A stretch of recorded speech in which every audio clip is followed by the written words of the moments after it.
вечора. Продовжуємо і приймаю від Гульсум Халілової інформаційну естафету. Мене звати Олег Борисов. Протягом наступної години буду разом із вами.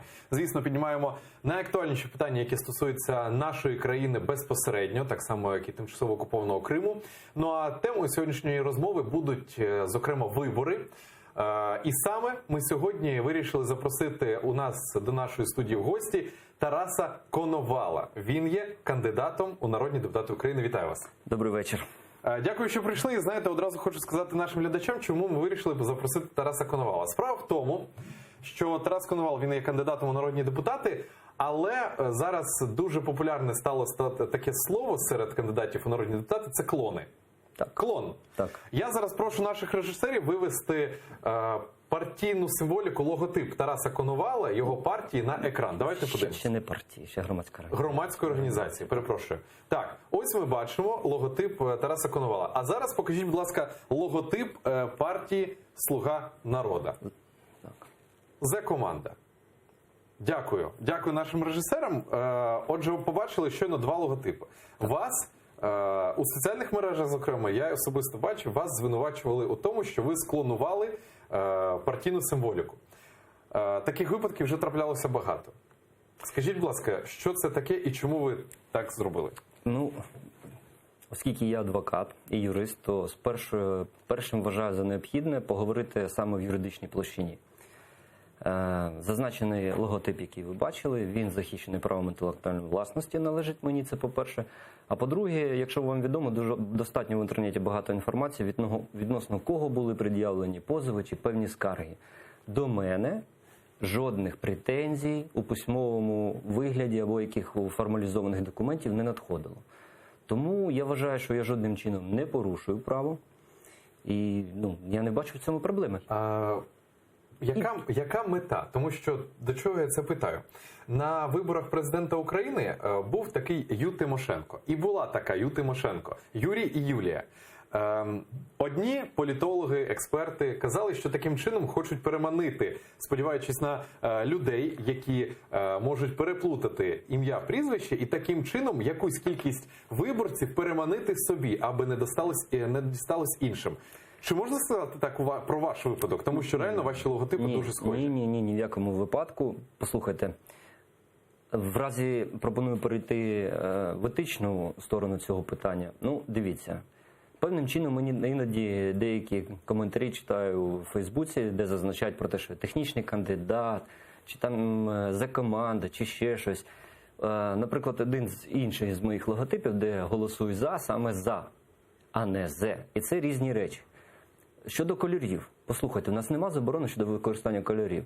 І от саме щодо етичної. Розумієте, в чому питання? Враховуючи рішення Конституційного суду, яке, на жаль, не дало можливості багатьом людям повноцінно розвернути штаби передвиборчої кампанії, а деяким людям навпаки навіть унеможливили зареєструвати відповідні політичні партії і йти до влади. То, шановні, не ми нав'язували ці правила, нам нав'язали. Тому певним чином я лише хочу привернути увагу людей на декілька хвилин для того, щоб вони зупинилися і подивилися, хто це. Чи це Зе, чи це не Зе. Я геть інший, я йду по 218 округу. Я там народився, вчився, жив, працюю наразі. Послухайте, реально ви взагалі розумієте ситуацію, коли є такий термін парашутісти. Це люди, які певним чином заходять в певний округ з інших регіонів. Можливо, вони навіть не знають тут ментальності. Але вони приходять до влади саме через цей округ.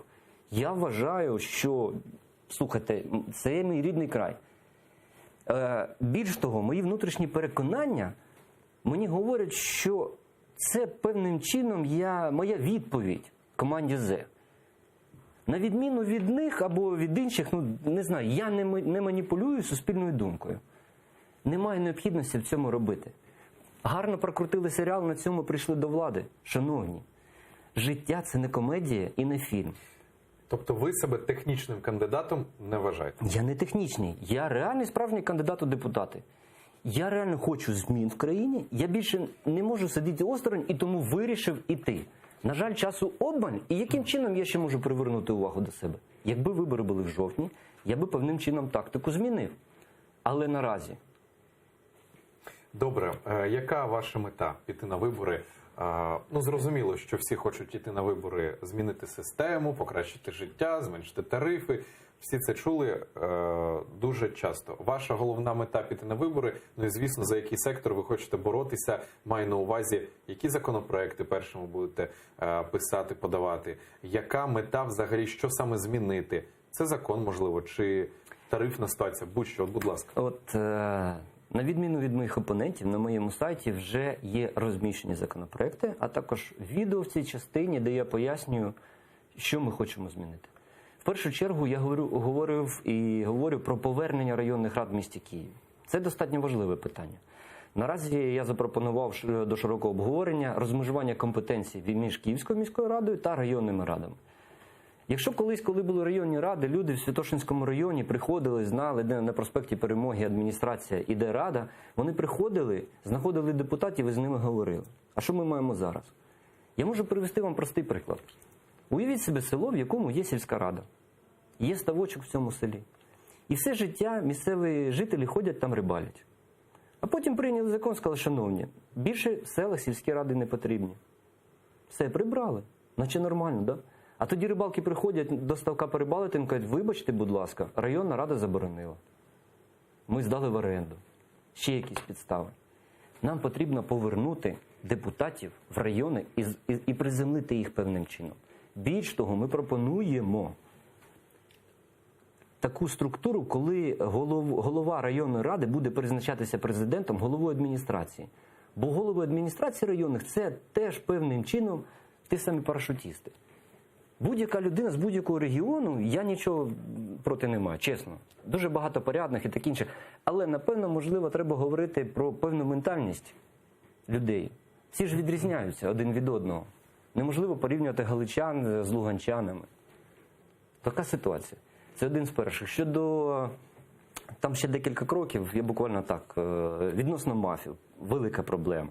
Всі говорять, а ви розумієте про те, що Кодекс України про адмінправопорушення не містить відповідальності за незаконне встановлення мафів? Немає. А в нас ж готовий законопроект в цій частині. Саме за незаконно. Ви певні, що такого законопроекту немає? Чи, можливо, його просто спеціально не подають? Ну, я не впевнений, а можливо, спеціально не подають. Але ми самостійно взяли, розробили, враховуючи ті виклики, які наразі я почув у своєму виборчому окрузі. Скільки триває ваша передвиборча, не агітація, я не знаю, як це правильно юридично сказати, скільки ви вже готуєтесь і представляєте себе як кандидат на народні депутати? Ой, слухайте, точно дата. Зараз для мене час так плине дуже швидко, я вам не скажу, але скажу одне. Я перший в Києві відкрив рахунок в банку і реально зробив відповідні платежі щодо замовлення агітаційних матеріалів, і потім почали розповсюдження. На відміну від інших опонентів, які під виглядом подачі звіти за виконану роботу розповідають, що вони зробили, будучи при владі. Я до чого це питав взагалі, те, що скільки ви готуєтесь. За цей час, чи були вже на вас якісь тиски, чи були якісь домовленості, пропозиції щодо домовленості підтримати того чи іншого кандидата і свою кандидатуру зняти? Ні. Послухайте, це питання для мене принципове. Я іду один. От я такий, який і є. Житель Святошинського району. Команда якась, друзі? У мене є, так, дійсно, друзі, мені багато чого допомагають, і я їм дуже вдячний за це. З цих друзів є оточення колишніх? Ні. У мене серед моїх друзів немає політиків. І нема державних службовців. Ну, але ви можете, тобто, з певністю сказати, що усі ваші доходи і всі гроші, які ви витрачаєте безпосередньо на агітацію, на майбутньому, як створення себе політика, у вас гроші задекларовані, і це з чого ви берете? Звідки у вас ці гроші? Послухайте, я достатньо нормально заробляю. Я не хочу говорити про суми, цифри, це трошки неетично. Суми не але треба. Так, я достатньо заробляю, повірте. Адвокатська структура? Так. Отже, після яка мета проговорили, і законопроекти так само. Які зараз законопроекти або закони є в даному випадку, саме в тому секторі, за який ви хочете в майбутньому у Раді, у випадку, якщо пройдете, відповідати, які б ви змінили, або, на вашу думку, де знаходяться такі, знаєте, як чорні дірки, які візуально для людей здаються нормальними, утім, справжні мінуси цього закону знають тільки юристи, безпосередньо як ви. Ну, послухайте, в першу чергу ми говорили про Ради, то це закон про столицю. Так? В частині іншого законодавства я вам такий прямий приклад не приведу, але, розумієте, правова система України певним чином трансформується. Ну, наприклад, є такий термін романо-германська правова система. Так? Є кодифікація законодавства і таке інше. На відміну від англосаксонської системи, прецедентного права, де в судах приймають рішення, і ці рішення фактично є законом. Наразі у нас Верховний суд, свої позиції, свої рішення, так, вони є обов'язковими до виконання. Так от, щоб ви розуміли, нещодавно в наше адвокатське об'єднання звернулася людина з проблемою, ми взялися за цю справу, подивилися, і ми враховуємо позицію Верховного суду. Так, по одній і тій самій категорії справ ми знайшли 3 різних рішення. 3. Тоді Верховний суд, розуміючи, що якось так виходить не дуже, сказав про те, що давайте будемо відштовхуватись від останнього рішення, яке прийняв Верховний суд по такій категорії справ. Я розумію чудово про те, що закон, він певним чином можна ним маніпулювати, тому що написаний складною мовою, для людей незрозумілою. Він певним чином, є такий принцип rule of law, да, верховенство права, де говориться про те, що закон повинен бути зрозумілим і очікування у людини повинні відбутися в результаті цього закону певні. Але в нас таких елементів, на жаль, повній мірі немає. Закони певним чином проштовхуються, лобіюючи чиїсь інтереси. Але ж ми декларуємо в Конституції, що стаття 3, будь ласка, читаємо. Людина, честь і гідність, здоров'я, найвища соціальна цінність. Так давайте, може, для людей щось почнемо робити. І взагалі, розумієте, суддя, приймаючи рішення, приймає його за внутрішнім переконанням. Я нічого проти не маю, будь ласка, так, але є певні моменти, певне обґрунтування. І от іноді ту чи іншу статтю судді трактують по-різному. Розумієте? І тут складність в цих питаннях. Нема очікуваного результату, бо люди очікують на одне, а виходить інше. Зрозуміло, що ми адвокати, всі нам законом заборонено гарантування досягнення будь-якого результату, тому коли мені говорять завжди, а гарантуєте ви результат? Я кажу, шановні, вибачте, я адвокат, є закон, згідно закону. Ми з вами проговоримо правову позицію, тоді аналізуємо деякі докази, як можемо збирати, і потім вже йдемо безпосередньо до суду. От, наприклад, категорія податкових спорів. Важка ситуація, так? Я пам'ятаю ті часи узурпації влади попереднім режимом Януковича, коли створили для підприємців такі умови, коли вони повинні були працювати за певними схемами. Хто не погоджувався, каральна машина запускалась відносно цієї особи на повну силу. Всім це відомо, зрозуміло. І виникало якраз одним з інструментів тиску на підприємців було проведення податкових перевірок. Так. Виходила податкова перевірка, складалися відповідні акти, і незважаючи навіть на необхідну кількість документів первинного бухгалтерського обліку, які в повній мірі підтверджували здійснення господарських операцій, на переконання ревізора вони були нікчемні, чи ще якісь, або не були спрямовані на реальне настання наслідків. І тоді йдеш в суд. І один суддя говорить податкова права, а другий говорить по тій самій справі не права. То от треба розібратися, хто правий, хто не правий. Зважаючи на те, що в доказовій базі відсутнє кримінальне провадження, наприклад, або воно ще йде, нема вироку по особі, яка там зізналася щодо фіктивного підприємництва.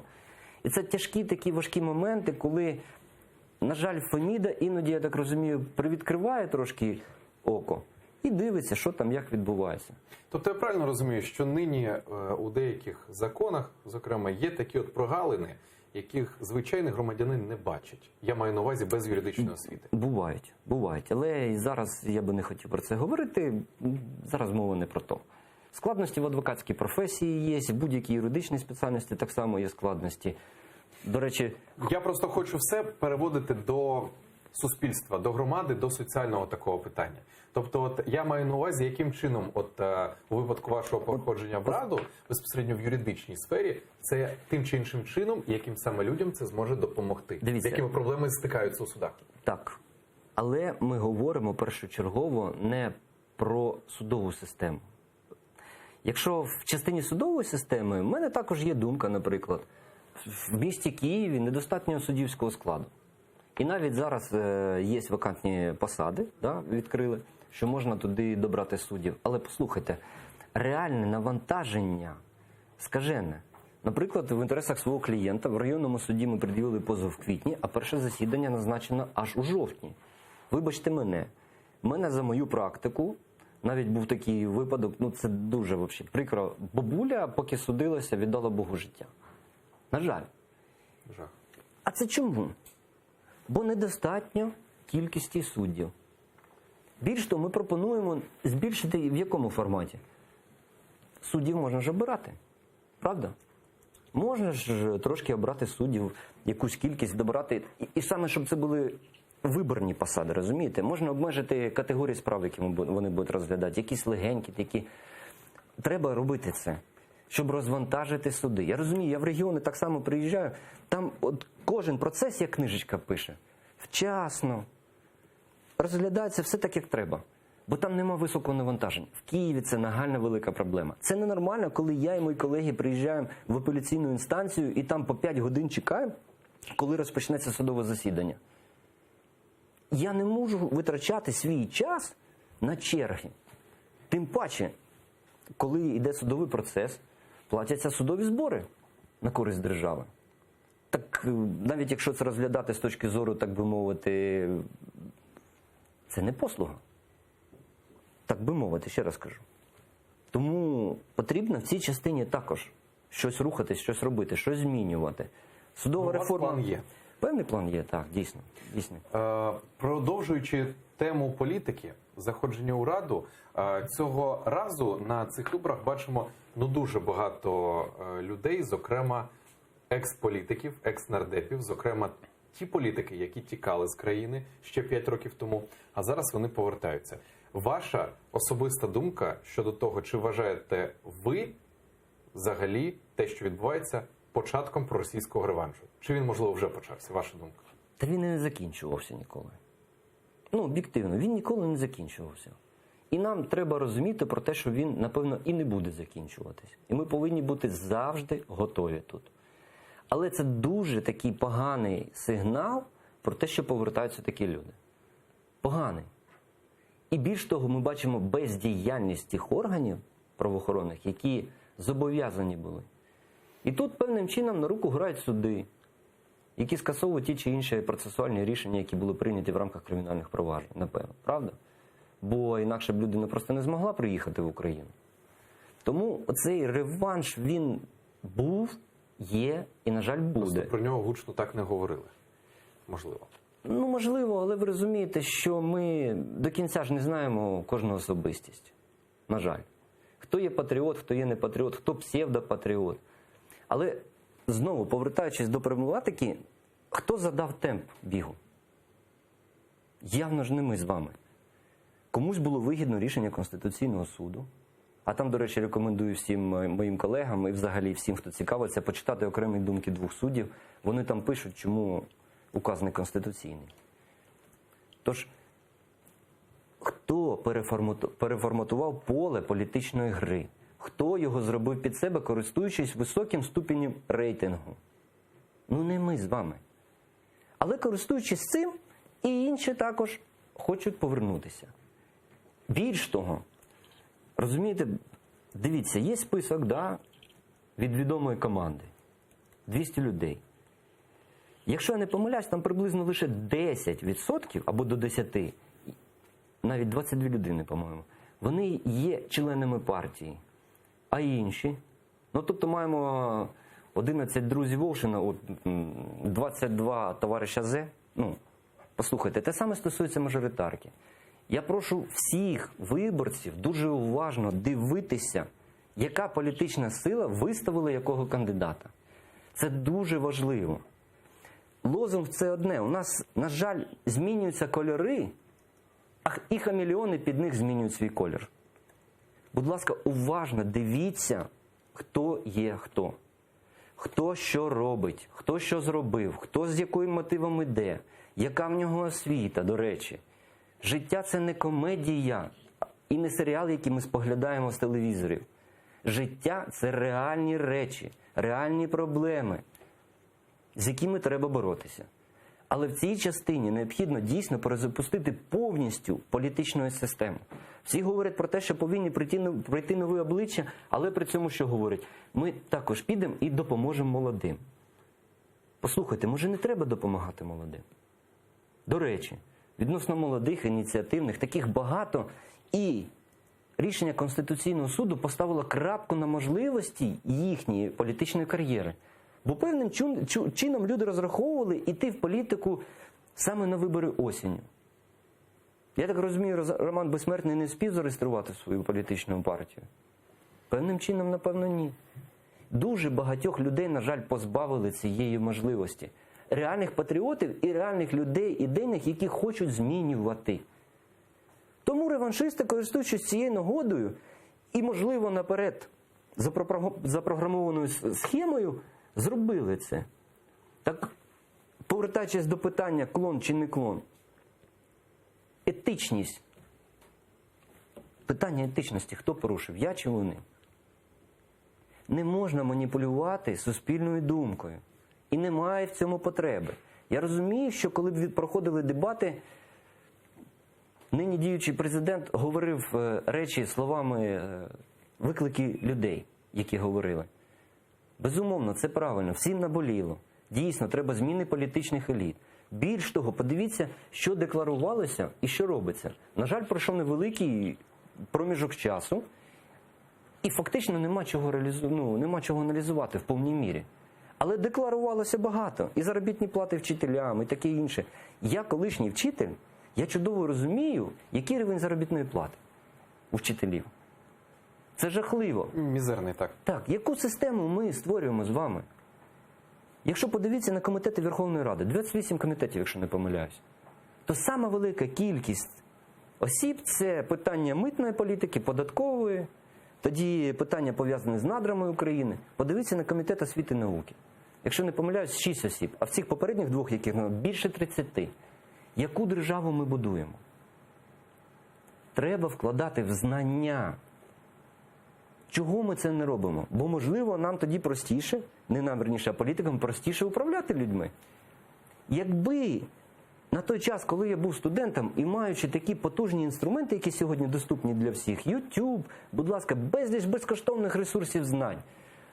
Це фантастика. Знань, але і дезінформації так само. Ви теж зважуєте на цьому? Так, але дійсно... Тобто фільтру новин зараз, погодьтеся, в Ютубі немає? Розумію, але якщо ми говоримо з вами про певну науковість, все через критику. Метод критики пізнання. Все, будь-які твердження ставимо під критику. Це також достатньо важливо. Тільки через критику.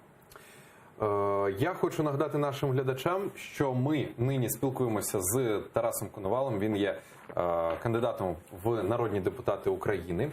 І, до речі, у нас відкриті телефонні лінії. Ви можете, будь ласка, дзвонити до студії. Можливо, є у вас питання до кандидата у народні депутати. Номер нашого вайбера ви можете бачити зараз на екрані. Ось тут прямісінько внизу. Пане Тарасе, переходячи до наступного блоку, я, враховуючи те, що ми на телеканалі АТР, це перший кримськотатарський телеканал, усім своїм гостям я ставлю однакові питання.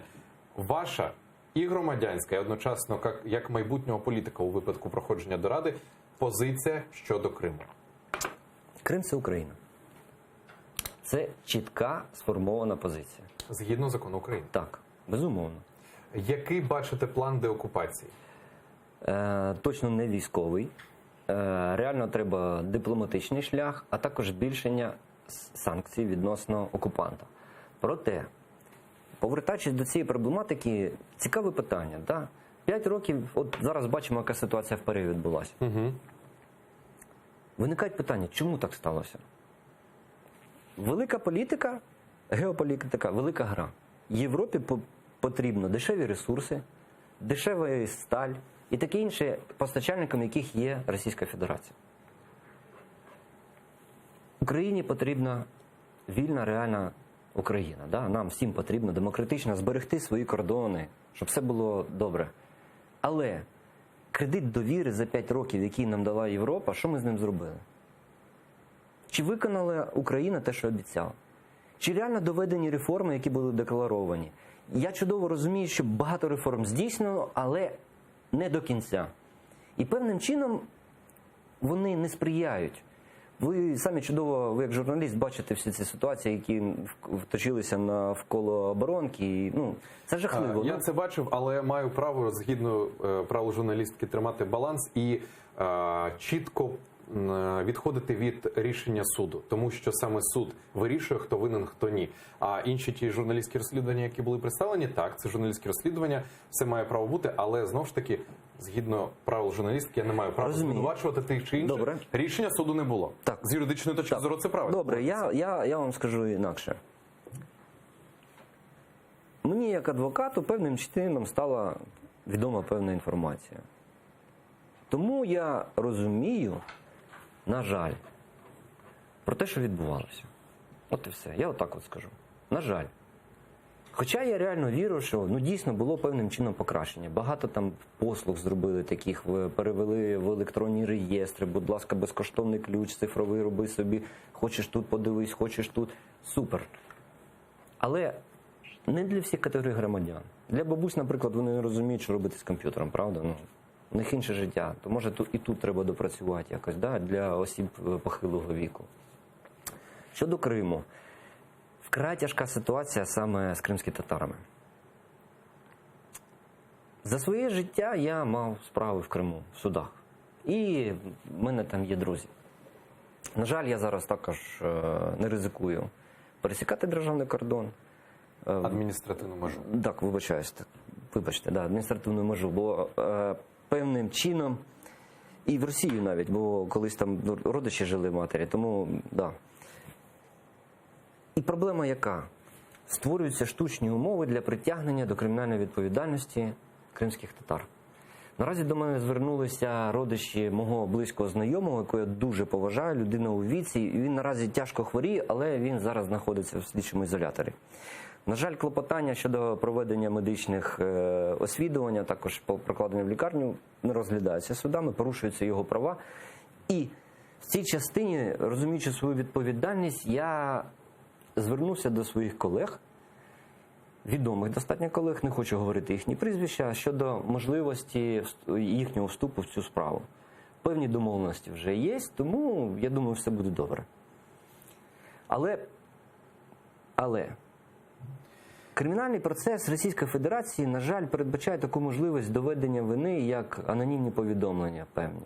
Або ставиться якісь динаміки, і з того динаміка лунає чийсь голос, якийсь свідок. Або так звані свідки, яких навіть і поруч не було. Так. Це ми спостерігаємо постійно, зокрема в ефірі телеканалу ТЕР показуємо про постійні облави, обшуки в домівках кримських татар. І от ви повністю підтверджуєте ваші слова, якраз от саме таким чином все це і показується. Якісь свідки незрозумілі, якісь обвинувачення, відеозаписи, на яких нічого не видно, або взагалі відсутність відеозаписів. І це все так само там впроваджується. Скажіть, будь ласка, от відходячи від цієї теми, тут же більше, напевно, ваша як юридична точка зору. Чи можливо от саме за такі порушення, можна назвати це порушення прав людини? Так, беззаперечно.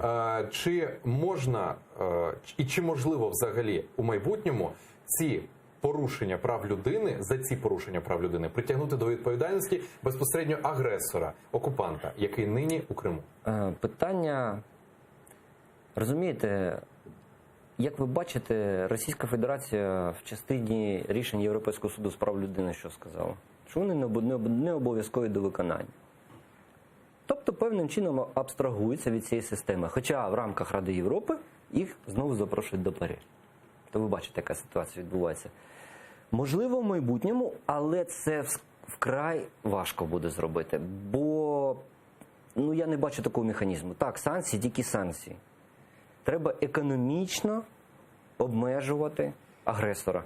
А в цій частині щодо прав людини, це важко пояснити, але я взагалі сумніваюся, саме в тій системі, враховуючи ту доказову базу, яка приймається судом для прийняття вироків, взагалі про якусь справедливість говорити. На жаль.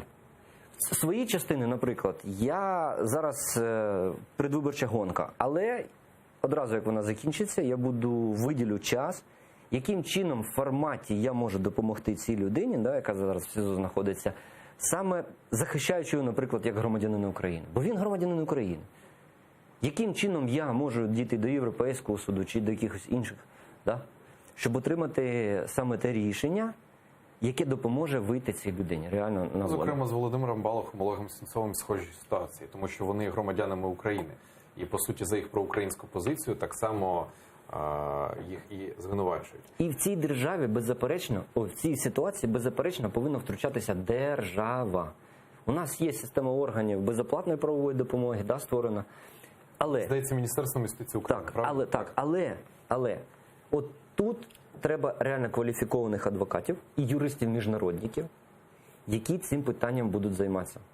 Тоді, можливо, потрібно сформувати додаткову якусь структуру в державі для таких випадків. Щодо деокупації Криму, ви чітко визначили, що це лише дипломатичний і санкційний режим. Так. Протягом 5 років санкції вже діють, їх впроваджують, але, як ми бачимо, що на агресора це, ну, бодай візуально, це поки що жодним чином на ньому не відображається. Він в Крим втопився як коренями в землю. Яким чином можливо ще посилювати санкції? Чи можливо просто більше часу? Тому що деякі експерти, зокрема у цій студії, говорили про те, що санкційний режим може тривати десятиліттями і лише потім дати свої результати. Чи погоджуєтеся з цим? Можливо, і такий розвиток, варіант подій, але в будь-якому випадку, допоки не відбудеться зміна політичних еліт в Російській Федерації, очікувати гарного чогось не прийдеться. До речі, таку думку ще висловлювали, я, чесно кажучи, не згадаю, хто саме, один з так само політичних експертів, але на противагу цьому можна сказати, що, наприклад, зміна політичної системи на чолі з Володимиром Путіним, да? Політичним керівництвом держави країни-агресора Володимиром Путіним, висловлювали думку, що не дуже відобразиться на цій ситуації, тому що це вже система. І там незалежно від того, хто обійматиме яку посаду, все одно система працюватиме. Добре. Можливо таке? Дивіться.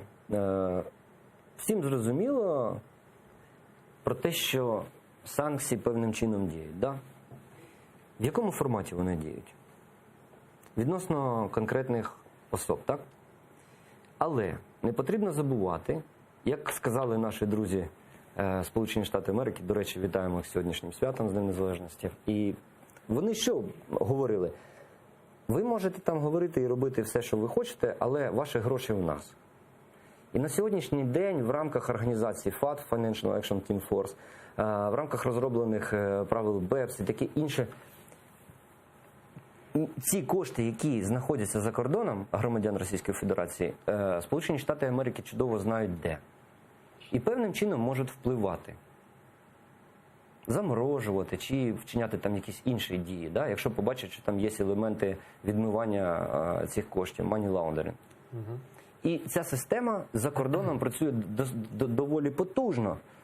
Зараз така іде суцільна світова деофшоризація, бо розуміють, що це велика проблема глобально для всього людства.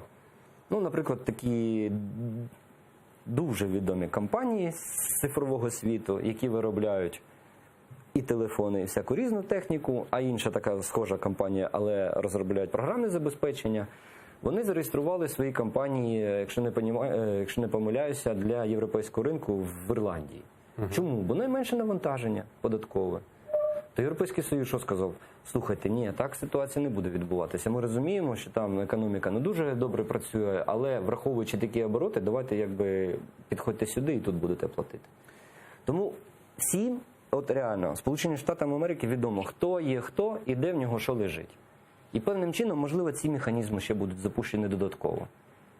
Реально, військового шляху немає.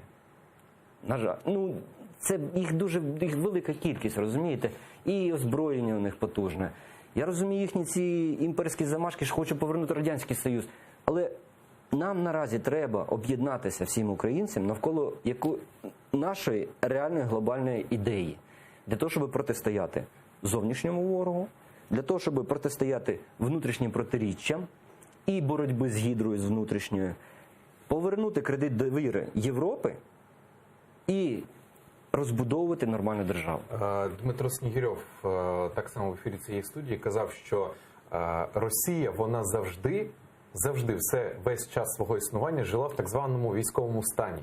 Вони могли зекономити на пенсійному фонді, на медичному обстеженні або обслуговуванні, але більше грошей вкладали безпосередньо у військову техніку, розробку військової техніки.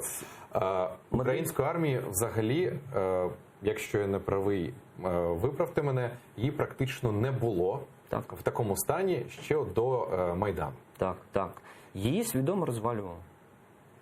Тому, коли ми повертаємося до питання Військового вирішення шляху його нема. І реваншу, то про що йде мова? Реванш, він був, є і буде. І це очікувано. Бо геополітика взагалі в такому великому форматі говорить про що? Якщо є можливість послабити сусіда, послаб його. Бо коли він стане сильним, він послабить тебе. Є ще таке твердження. Треба шукати виходи. Треба залучати науковців. Реально, науковців і практиків з міжнародного права. Об'єднуватися, ставити конкретне завдання і йти до вирішення питань. Дивіться, у нас до кінця ефіру лишається 2 хвилини, і на сам кінець цікаво почути вашу думку щодо 2 людей. Це екс-президент Петро Порошенко і діючий президент Володимир Зеленський. На кожного по хвилині. 5 або там, я не знаю, 3 плюси-мінуси Петра Порошенка, його, можливо, помилки і здобутків, і помилки або здобутки, бодай за ці 40, здається, днів президентства Володимира Зеленського. Ваша особиста думка? Особиста думка. Петро Олексійович молодець, зроблено багато, але ви бачили оточення. На жаль, не до реформи. Якісь палки в колеса комусь вставлялися. На жаль. В зовнішній політиці, безумовно, в нього кличка, якщо не помиляюся, йому таку дали бульдозер. Він реально відстоює інтереси України. Але оця внутрішня боротьба призвела до таких результатів. Щодо Володимира Зеленського. На жаль, враховуючи ці дні, неможливо кінцево проаналізувати. Дипломатичних 100 днів всі чекають. Але говорилося одне і декларувалося, але подивіться на списки. Подивіться, хто є хто. Говорили, що вони будуть відкриті для обговорення. І що? Чи дотримані слова? Чи вже вчителі отримали заробітну плату, яку обіцяли? Ні, спростували ж. Цю інформацію щодо, здається, $4000, так? Так. Вже спростували її одразу на наступний день. Ну, і так само, як говорили, ми не обіцяли там щодо комунальних, там і тарифів на комуналку. Це не є компетенція. Але, до речі, Катерина Пітєніна, вона є директором аналітичного порталу «Слово і діло», вона вивчила це питання, і вона реально підтвердила, що так, перед виборами Володимир Зеленський і його оточення команда казали, що катастрофічно завищені тарифи. Але обіцянок з юридичної точки зору, до речі, в вашій площині. Так, маніпулювання. Це ви до мінусів Володимира Зеленського. Так. Безумовно, якщо ми говоримо про реформування політичної системи і допуску туди нових облич, то давайте туди допускати нові обличчя. Будемо завершувати на цій ноті. Я вам дякую за запрошення. Я вам дуже дякую, пане Тарасе, що прийшли. Попри те, що початок ефіру у нас почався з слів «клон». Але попри це, я вам дуже дякую. Я не клон. І не технічний кандидат. І не технічний. Дякую вам. Дякую. На цій ноті будемо завершувати, друзі. Тарас Коновал, кандидат у народні депутати України, був гостем цієї години в нашій студії. Дякую вам за це спілкування. Дякую. Дуже багато чого дізналися про вас. Ну і, можливо, ваші виборці так само про вас багато дізналися. Дякую вам. Друзі, отже, наступний випуск Ахшам проведе Гульсум Халілова. В неї буде гість Остап Дроздов, український журналіст. Звісно, говоритимуть про медіа, про скандали з телеканалом ЗІК і взагалі про медіа скуповування українського телебачення. Про все це вже о 20-й годині 25-й хвилині, а о 20:00 Шевкет Наматулаєв підготував випуск новин «Заман» кримсько-татарською мовою. Вам варто про це знати і все це побачити. Дякую, що були з нами. Залишайтесь з АТR.